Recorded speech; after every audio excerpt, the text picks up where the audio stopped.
साथियों नमस्कार।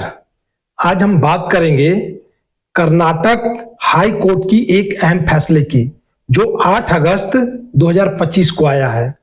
एक्चुअली में ये मामला पॉक्सो अर्थात protection of children from sexual offence से जुड़ा हुआ मामला है। मामला ये है कि एक 52 वर्षीय महिला एक 13 वर्ष के बच्चे के साथ में यौन शोषण किया है। अब ये यौन शोषण क्या होता है? यौन से शोषण वही होता है जो आप लोग समझ रहे हैं, जिसे बलात्कार कहते हैं, है ना। तो इसके तहत अगर देखेंगे इस एक्ट के तहत, तो इसमें 3-4 अर्थात ऑफेंस और उसकी पनिशमेंट की बात कही गई है। ठीक वैसे ही 4-5 में, वैसे ही 6-7 में। तो एक्चुअल में इसमें होता यह है कि इसमें penetrative sexual assault, aggravated penetrative sexual assault, sexual assaults, pornography और वगैरह वगैरह इसमें बहुत सारे आते हैं। ठीक है, असॉल्ट्स भी आते हैं। तो इस तरह की हरकत उस महिला के द्वारा उस बच्चे के साथ अर्थात 13 साल के बच्चे के साथ में की गई। अब इस महिला ने कोर्ट में अर्जी लगाई कि इसे खारिज कर दिया जाए, इस केस को खारिज कर दिया जाए, अर्थात प्रोसिक्यूशन की जो ये बातें हैं, जो केस दायर की गई है, उसे खत्म कर दिया जाए। लेकिन कर्नाटक हाई कोर्ट ने कहा कि नहीं, आप जो समझ रही हैं कि ये पॉक्सो एक्ट है तो ये केवल पुरुषों पे लागू होता है, ऐसा नहीं है। ये न्यूट्रल जेंडर है। न्यूट्रल जेंडर का मतलब ये केवल पुरुषों के लिए नहीं है, ये महिलाओं के ऊपर भी अप्लाई होता है।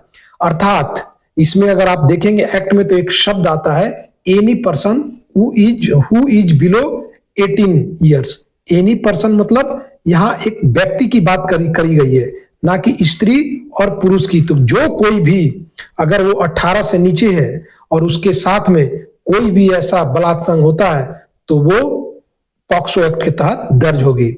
तो इस महिला की बात को नहीं माना गया और ये जो अर्जी लगाई थी कि खारिज कर दी जाए, तो इसी में आगे कोर्ट ने कहा कि शिकायत देर से दर्ज होना या फिर पोटेंसी टेस्ट ना होना कोई आधार नहीं है कि इसे खारिज कर दिया जाए।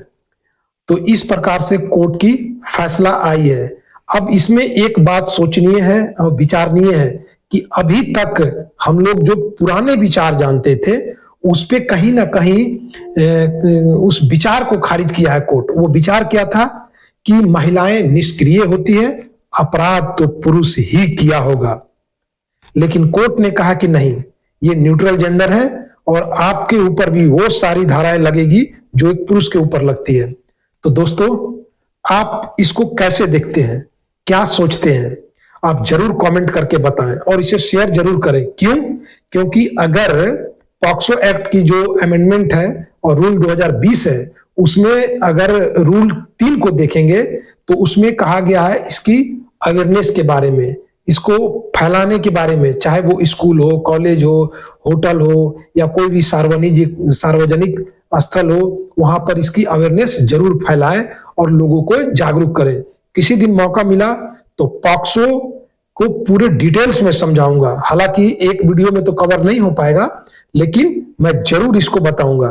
तो आई होप आप लोगों को कुछ जानकारी दे पाया हूं, तो कमेंट में जरूर बताएं और ऐसी ही लीगल जानकारी को प्राप्त करने के लिए बने रहें। अगर आप YouTube पर देख रहे हैं तो चैनल को सब्सक्राइब कर लें और अगर Facebook पर देख रहे हैं तो फॉलो कर लें। और फिर मिलते हैं नई वीडियो के साथ। तब तक के लिए जय हिंद, भारत माता की जय।